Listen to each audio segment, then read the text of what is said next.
I'm going to give you guys some petrifying facts about the classified ad rapist. The story of Bobby Joe Long, the classified ad rapist, is a profile in evil.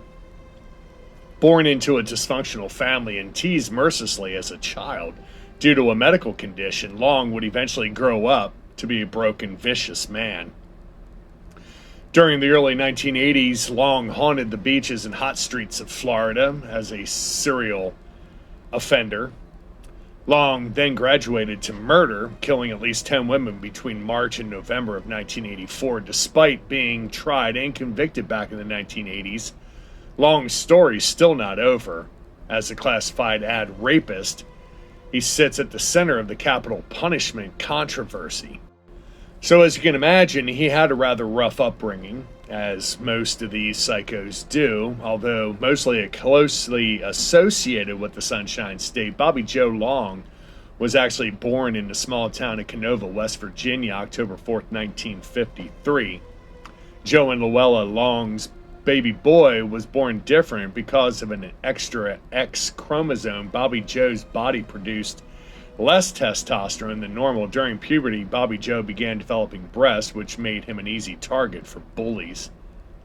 Things were not much better at home. 1955, Long's parents divorced, and Long was only 2 years old at the time, and his mother relocated to Miami.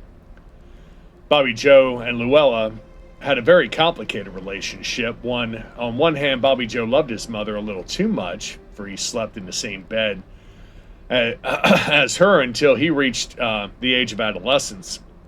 On the other hand, young Bobby Joe experienced several traumatic injuries during his youth, most of which he blamed on his mother. Bobby Joe almost drowned at the beach in 1957, fell from a swing in 1958, and crashed his bicycle into a parked car in 59. Bobby Joe blamed the first incident on his inattentive mother, whom he said was too busy looking at men and not at him. Bobby Joe's teenage years proved to be just as horrific as adolescence. The disfigured son of a bipolar single mother shot and killed his dog when he was around age 13. Bobby Joe killed the dog out of anger. He claimed the dog ate better food than he did, and he did so in such a ghastly way. He shot it in its private parts. In 1974, Bobby Joe married his high school girlfriend. The marriage would end in 1980 in divorce. The relationship produced 2 children.